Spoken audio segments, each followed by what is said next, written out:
But nonetheless, I kind of stand firm with my decision. I informed my parents, who live about 20 miles away, because it's a very close-knit family, that, we're having difficulty, and I'm thinking about filing for divorce.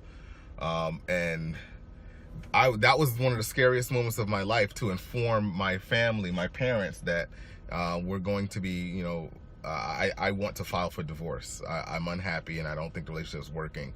And to my surprise, my family was basically in the stance like, son, we've been waiting for you to say this for about 5 years now.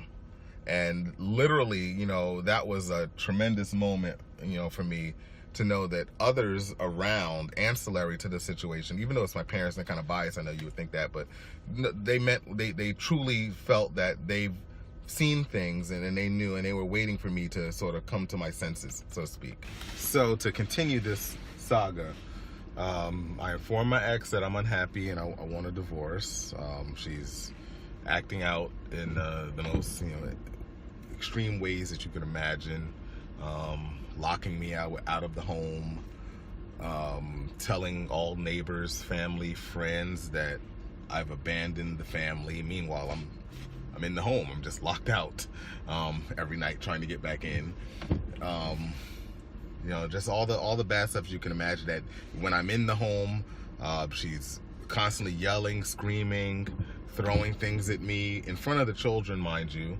This is going on 24 hours a day because she's not working. And remember, I work from home, so my office equipment and everything is there, so I'm in the home still. And I definitely made sure to stay put, because I knew the second that I left out of that home, locks would be changed and I'd never see my children again until a year later in court or whatever. She would basically do something like that.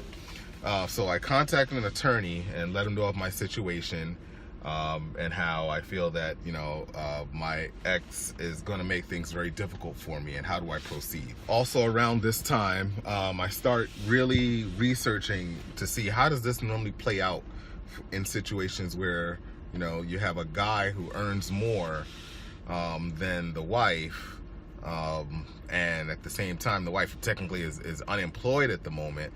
How does these situations normally play out? What are the things to look out for? So I start learning, just through online research, that this can play out very badly for a guy in my situation, financially, and most importantly, with respect to child custody. And that's my worst fear, that, I'm literally, the definition of a hands-on father, 24 hours a day. So me without my children, that's the kind of fear that will keep you up at night and make you, cry uncontrollably, which I did. So I spoke to the attorney. It was just an initial consultation. I hadn't retained him yet. And then I took that information, did some more research. And at this time, we decided to go to marriage counseling. But this was a half-hearted attempt on my part. I knew at that point in time that I was basically done with the relationship. But in a way, I accepted her proposal for marriage counseling primarily as a way to keep the peace in the house, because the tension in the household was literally so violent and so, insane, with the way that she would carry on in front of the children, telling them how bad of a person I am, and that your father doesn't love you because he's thinking about leaving you. All this crazy stuff. I'm not making this up. So I, under duress, basically it said, okay, we'll try marriage counseling, but I basically used that as a ploy to buy some time and keep some peace while I got my ducks in order. So we went to about 1 or 2 marriage counseling sessions, where she proceeded to berate me and talk about how horrible I am to the therapist, instead of even trying to, be diplomatic about things. So obviously that didn't work, and then I eventually retained the attorney. And at this point, when I let her know I retained the attorney, it was actually in the parking lot of coming out of the marriage counseling office one afternoon. I let her know that I did retain an attorney, and I will be filing for divorce, but I'm not leaving the home or anything like that. I'm going to be in the home while this whole situation plays out. Of course, she was irate with that, but it's my home. I'm not leaving and giving up access to my children. Who would do that? I guess some people can do that in situations that are kind of amicable, but when the situation isn't amicable and you know you're dealing with someone that will, you know, really try to thwart your efforts to be a father, you got to remain put in the home. That's my best advice that I could give. So I kind of holed up in the home, and in a spare bedroom. It was a 4-bedroom home, and I just, you know, went about my normal routines. But literally, she was relentless 24 hours a day, bickering with me, throwing things at me, falling to the floor, writhing and speaking in tongues as if, you know, she's out of her mind. I literally cannot make this stuff up. It's the best way I can explain it.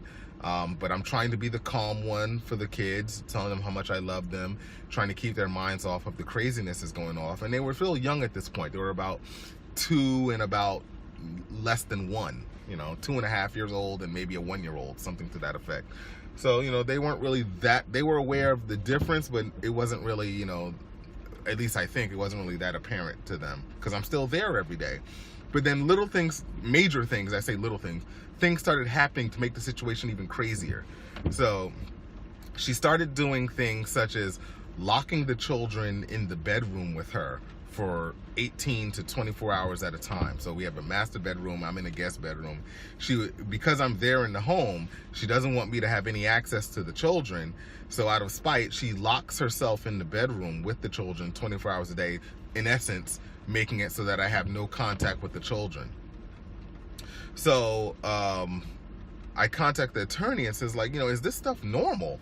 And he's like, no, this is not normal behavior. People don't normally do things, you know, that extreme. So I said, you know, what can I do? So he says, you know, just stay put, and then we'll see how it plays out another week or so. So, but then the situation got so extreme that she started locking me out the house. I remember it was one Saturday morning. I was still trying to keep up the routine of as if nothing was wrong for the sake of the children. Every Saturday morning, we would take the kids to like a kids romper room gym class for tumbling and gymnastics. You know, they're just infants and toddlers, so it's not really gymnastics, but you know, the kids think it is, so that's kind of cute and fun. So she's constantly yelling, cursing, berating me, doing all that stuff in front of the children still. So I tell her one Saturday morning, like, look, you know, we're basically, for all intents and purposes, separated. You can't expect me to be around you 24 hours a day with you acting like that.